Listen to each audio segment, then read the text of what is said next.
Gente, ¿cómo están? Nuevamente estamos ante una presentación de temas de imagenología y en este caso revisamos el tema de los patrones pulmonares.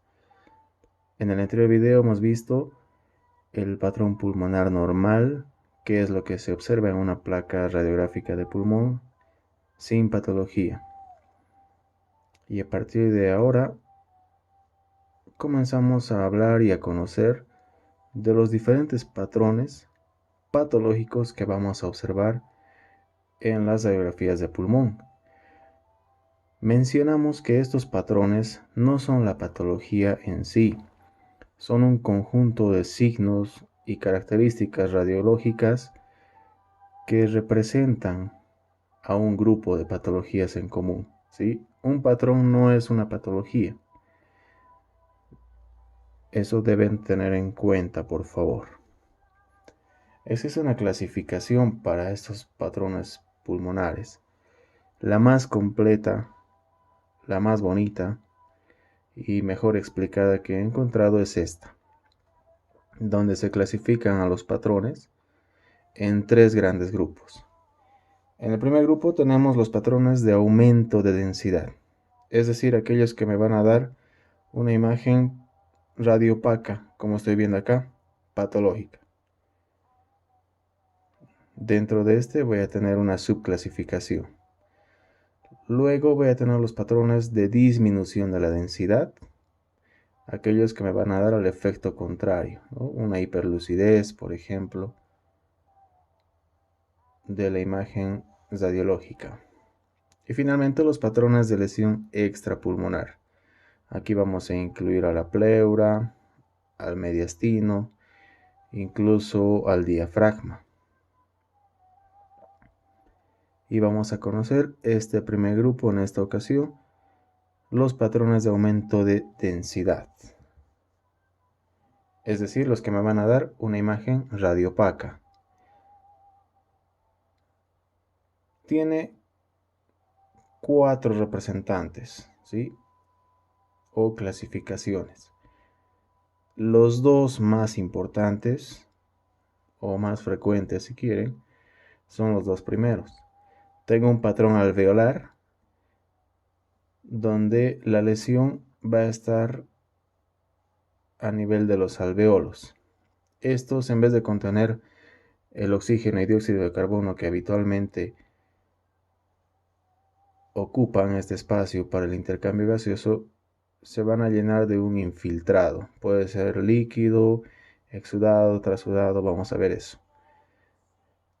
Tengo el patrón intersticial, donde la lesión va a estar a nivel del intersticio, es decir, del parénquima pulmonar.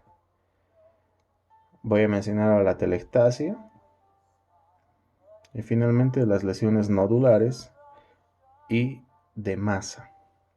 Estos 4 pertenecen al patrón de aumento de densidad. Empezamos por el primero, este patrón alveolar.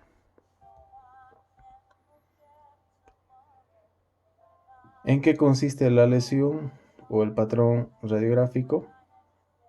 Aquí abajo vemos, hay una sustitución del aire, lo que hemos mencionado, del aire alveolar por exudado o trasudado, generalmente infeccioso. Esta imagen corresponde a una neumonía, donde ustedes observan una lesión o una imagen patológica.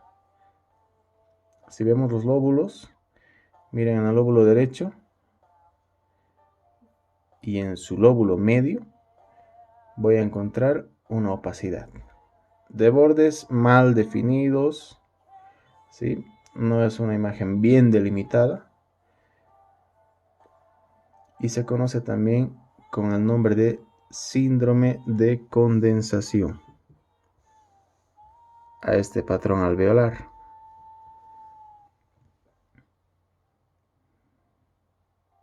Nuevamente puede estar ocupado el espacio alveolar por aire, por pus, en presencia de abscesos, neumonía por estafilococo, por ejemplo, agua en el edema agudo del pulmón y cualquier otra sustancia que tenga mayor densidad que el aire. Según la causa, puede ser generalizado o difuso, puede ser localizado bien definido o localizado mal definido. En el generalizado, voy a tener como agentes causales el edema, un tumor que puede ser un carcinoma broncoalveolar, cualquier causa de exudado y la neumonía. La neumonía es el principal causante de patrón alveolar en general. Sí, es casi sinónimo de neumonía, mientras no se demuestra otra cosa. Cualquier causa de hemorragia también. El localizado bien definido, que puede ser lobular o segmentario, como la imagen que hemos visto hace un momento, la neumonía lobar bacteriana, algunos parásitos causantes de neumonía, o también hongos, o el bacilo de Koch en este caso, sobre todo estos en pacientes inmunodeprimidos. Y el localizado pero mal definido, uni o multifocal, esto es frecuente en pacientes pediátricos, las bronconeumonías, donde se observa síndrome de condensación generalizado, ¿no?, en pacientes pediátricos. Y esto es ya lo que nos interesa para la materia. ¿Cómo voy a observar la placa? ¿Qué es lo que debo buscar? ¿Cuáles son las características de este patrón alveolar? Entonces, en la lesión opaca pulmonar voy a ver bordes mal definidos, como estoy viendo acá. Miren, hay cambios de opacidad, no hay un borde bien regular ni definido. Va a haber borramiento vascular, esto vamos a explicar. El signo del broncograma aéreo y el signo de la silueta. ¿En qué consiste? El broncograma aéreo, que lo vamos a explicar a continuación, se observa tanto en los rayos X como en la tomografía. El de la silueta, solo por la desventaja de la sobreposición, lo vemos en los rayos X. No tengo este problema en la tomografía.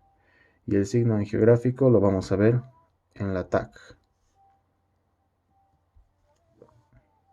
Estas dos imágenes de arriba son muy importantes para comprender todo este patrón. Y por favor presta atención. El de la izquierda es cómo anatómicamente está formado el pulmón, donde tengo la vía pulmonar, un bronquio o bronquiolo, que está rodeado por un parénquima pulmonar, por el intersticio, que comparte la misma densidad. ¿Y cómo se observa? Pues en la radiografía voy a observar radiolúcido. Eso es lo normal con los bronquios o bronquiolos. ¿Qué pasa en el síndrome de condensación? El bronquiolo permanece con aire. ¿Sí? El problema está en los alvéolos y en el intersticio que lo rodea. Entonces, ¿qué pasa con el intersticio? Se llena de aire, de sangre, de infiltrado. Y a la radiografía, ¿cómo voy a observar? Va a mantener la lucidez el bronquio. Pero este líquido, este infiltrado, me va a causar una imagen radiopaca. De modo que voy a poder observar los bronquios en el medio radiopaco. A este patrón o a este signo se llama broncograma aéreo. Y se puede ver tanto en rayos X como en tomografía. Y en la tomografía lo estoy viendo. Esta de la izquierda es con ventana pulmonar y esta es con ventana mediastínica. Y miren, la flecha me está mostrando cómo los bronquios están llenos de aire, porque son parte de la vía aérea, pero envueltos por una opacidad. Aquí no estoy distinguiendo nada. Entonces, ¿qué me ofrece la ventana mediastínica? Pues ver mejor las diferentes densidades. Aquí es el bronquio. Y miren cómo en medio del parénquima resalta, ¿no? Y el signo angiográfico. Este es otro que acompaña y se lo puede ver en la tomografía. Explicamos lo mismo. En condiciones normales, este ya no es un bronquio, es una pequeña arteria pulmonar, un vaso pulmonar. Como contiene sangre, ¿cómo se va a ver? Más radiopaco que el parénquima pulmonar. Esto es lo normal, que se vea radiopaco, resaltando sobre el parénquima, que se ve radiolúcido. Pero, como el parénquima se ha llenado de líquido, tal vez de sangre mismo, se va a volver opaco igual que el vaso, de modo que se va a perder la arteria. Y solo se ve una opacidad, ¿no? Este es el borramiento vascular o signo angiográfico. Y lo veo aquí. Justo por encima de este bronquio o bronquiolo, tengo una pequeña arteria del parénquima pulmonar. Pero la densidad no me está dejando observarla. Pido ventana mediastínica y aquí está. Esto es lo normal con ventana. Pero en la opacidad se ha borrado. Y aquí estoy viendo el broncograma aéreo. Entonces, pulmón sano, el derecho, en este caso la lesión está en el izquierdo, ¿sí? En la zona media. El izquierdo solo tiene un lóbulo superior y uno inferior, no tiene medio. Entonces en la zona media, miren, tengo la masa radiopaca, pero aquí hay una línea que corresponde a un bronquiolo. Y ese es el signo del broncograma aéreo. Yo voy a ampliar esta imagen y me vengo aquí a la derecha. Entonces, la lesión radiopaca y las flechitas me están mostrando cómo el bronquiolo está resaltando porque todo esto se ha llenado de infiltrado. Quiero ampliar más todavía. Aquí está, ¿no? La vía aérea, los pequeños bronquiolos en medio del patrón radiopaco. Ese es el broncograma aéreo. Otro signo positivo que voy a observar en la radiografía simple es el signo de la silueta. Pero aquí voy a aplicar un principio y tiene que ver mucho con las desventajas, una de las desventajas de los rayos X que se menciona siempre al principio de este curso. Y esa era pues la sobreposición de estructuras. Si hay estructuras que se sobreponen, podría borrarme ciertos márgenes o imágenes que yo preciso observar. Yo tengo aquí dos estructuras de la misma densidad, aunque la imagen parezca otra cosa, ¿no? Entonces, tengo dos estructuras de la misma densidad que no se están sobreponiendo, que están en el mismo plano. ¿Y qué pasa si se ponen lado a lado en el mismo plano? Pues se pierden los márgenes de uno y de otro. Y no sé, en realidad, en esta sobreposición, o bueno, en este choque de las estructuras, se me pierden los bordes definidos de una o de otra. Cuando tienen diferente densidad y siguen en el mismo plano, como estoy viendo acá, entonces la imagen más densa va a ejercer dominio sobre la menos densa y voy a poder observar los bordes de ambas, ¿no? Porque no se están sobreponiendo, pero están en el mismo plano. ¿Qué pasa cuando las imágenes están una detrás de otra en diferentes planos? Sin importar la densidad, el punto donde se sobrepongan me va a reforzar la absorción de rayos X. Por lo tanto, el sitio de sobreposición va a ser más denso, más radiopaco que las dos imágenes que se están sobreponiendo. Entonces, para el signo de la silueta tengo que tomar en cuenta estos principios, ¿no? Misma densidad, mismo plano, se pierde los márgenes. Misma densidad, mismo plano pero diferente densidad, y yo puedo observar los márgenes. y diferente plano sin importar la densidad, la zona sobrepuesta me va a absorber más radiación y por tanto se ve más radiopaca. Esto es importante, siempre se pregunta. En tórax, el signo de la silueta está relacionada con el borramiento de los bordes de tres estructuras. Es decir, la lesión que tiene la densidad del agua va a entrar en contacto con el corazón, con la aorta o con el diafragma. Cualquiera de estos tres o dos de ellos, o a veces hasta los tres, se me pueden borrar con el signo de la silueta. En esta imagen, miren, yo veo la silueta cardíaca del lado izquierdo, veo el botón aórtico, lo cual está bien. Pero al lado derecho ya no veo la silueta cardíaca. Y el diafragma también lo estoy viendo a medias, ¿no? Donde está el diafragma. Entonces se está borrando la silueta cardíaca del lado derecho, en este caso. ¿Qué se llamaba este signo? Donde podía observar los bronquiolos, signo del broncograma aéreo. Y en la placa lateral, pues aquí está el sitio de lesión, ¿no? Por encima del diafragma. Nuevamente el signo de la silueta, miren, a este lado otra vez en el lado derecho. Había empezado bien y de repente se me pierde la silueta cardíaca. Y el diafragma peor, no lo estoy viendo al diafragma. Esto es por la desventaja que me da la radiología simple, la sobreposición de estructuras. No tengo este problema con la tomografía. Miren en este corte coronal, puedo ver claramente los bordes de la silueta cardíaca derecha y del diafragma, ¿no? Aquí debajo está el hígado. Y pues el sitio de condensación es este. ¿Está bien?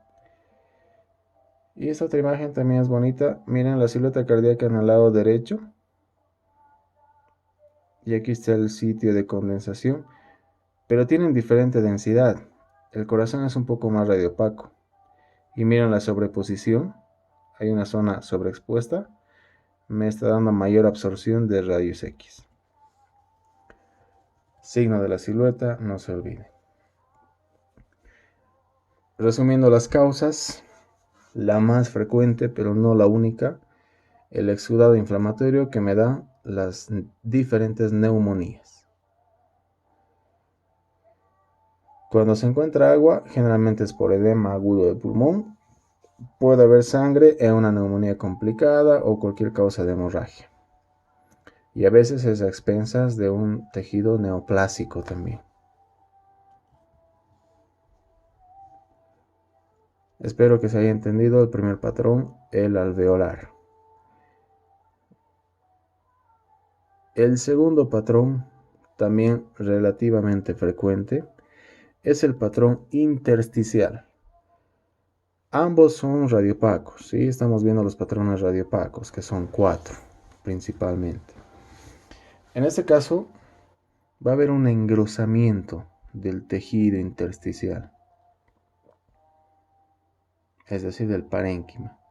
Hay opacidades tenues que vamos a clasificarlas según el tipo de lesión, en reticulares, lineales y nodulares. Estas tres son, no se olviden del patrón intersticial. Los bordes de cualquiera de esas lesiones son relativamente netos por el engrosamiento de este tejido, ¿no?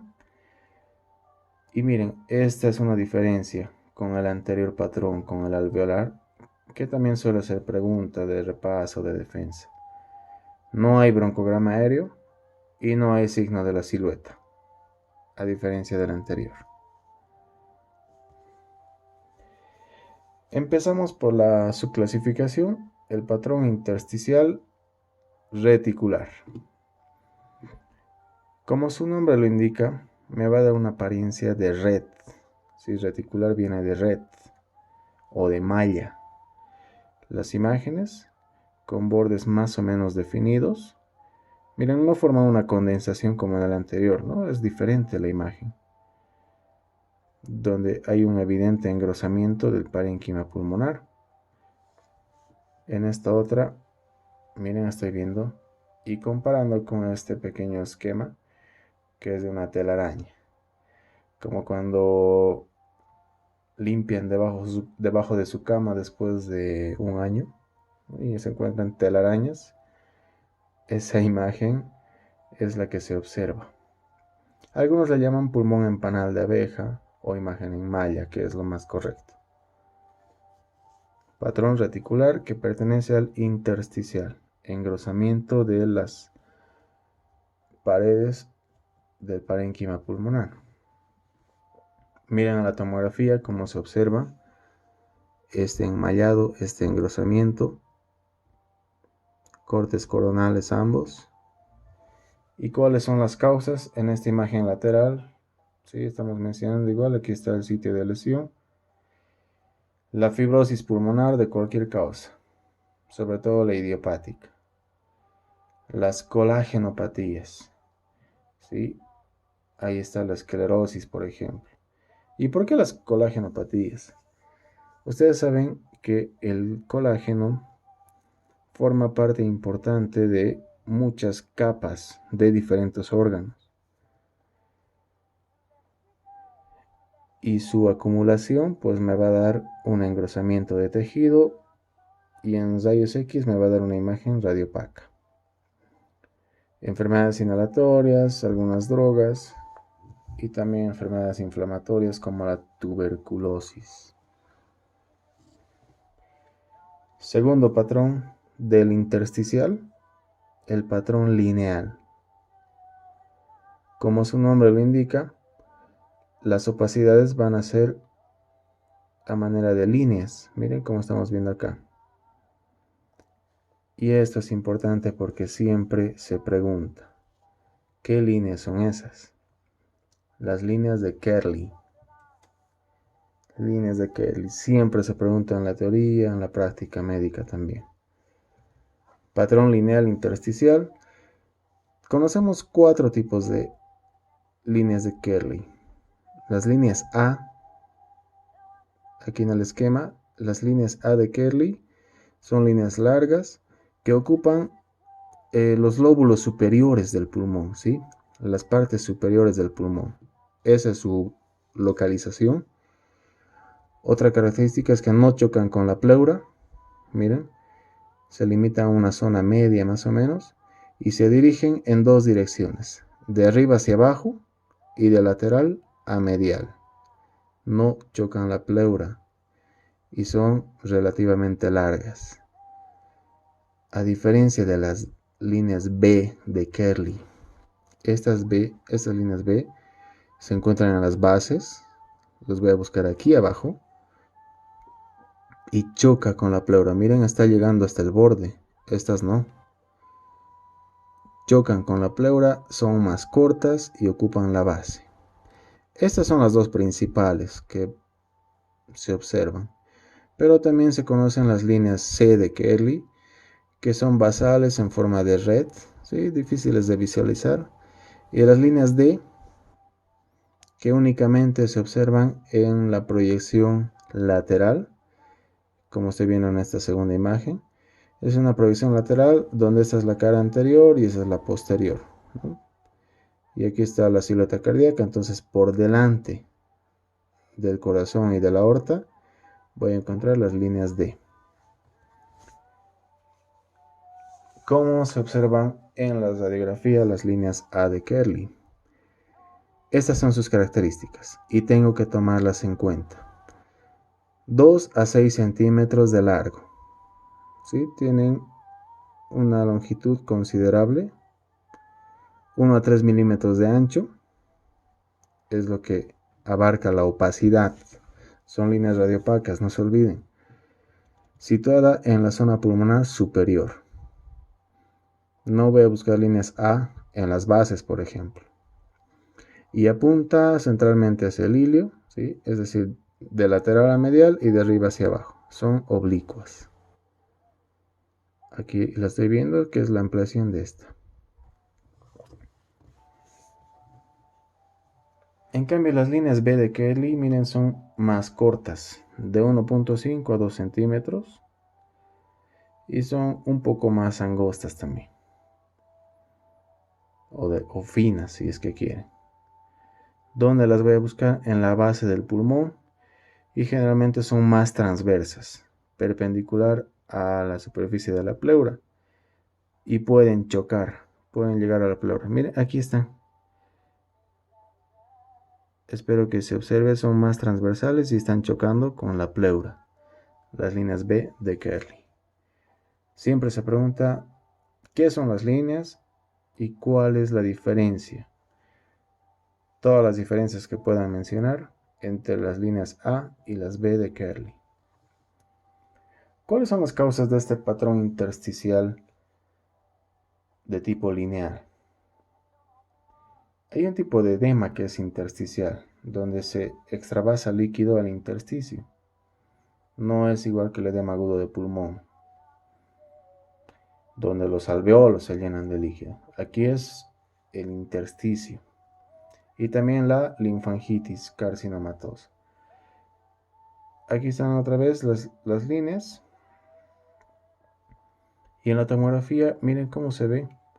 Puedo ver las paredes de los neumocitos formando poliedros, ¿no? Estructuras como rompecabezas prácticamente por el engrosamiento de esas paredes.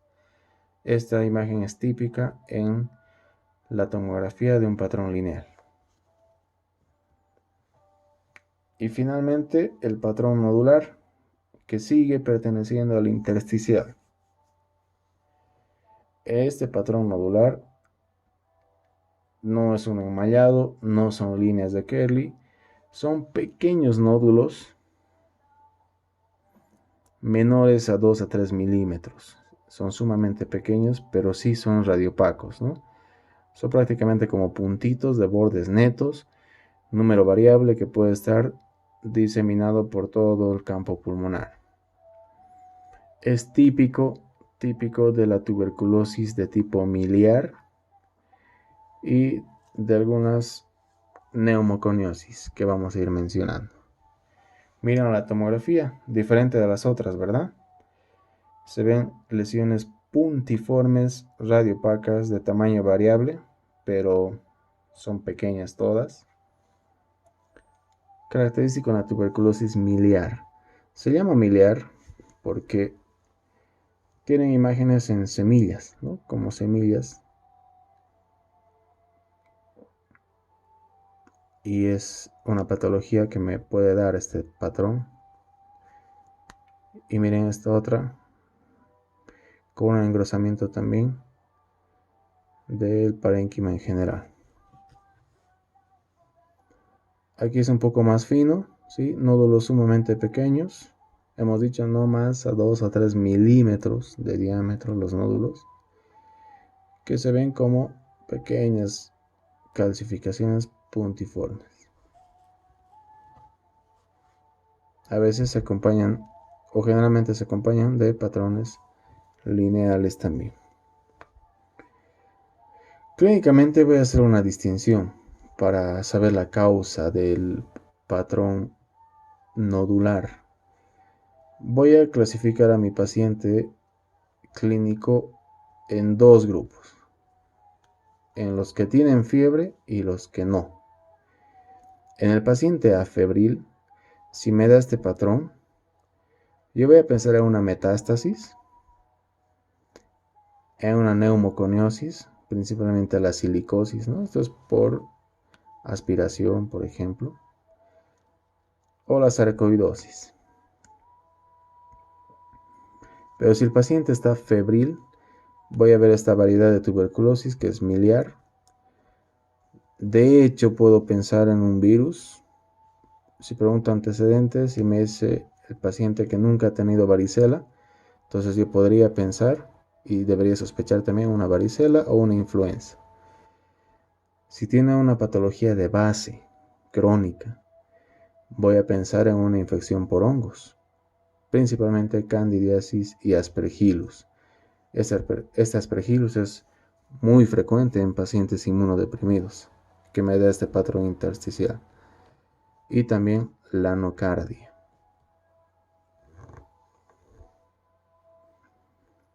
Bien,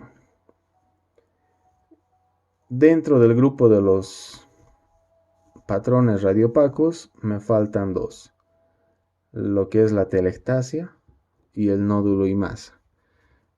Estos, junto con los patrones que faltan revisar, van a ser el motivo de nuestra siguiente presentación. Gracias y repasen esto.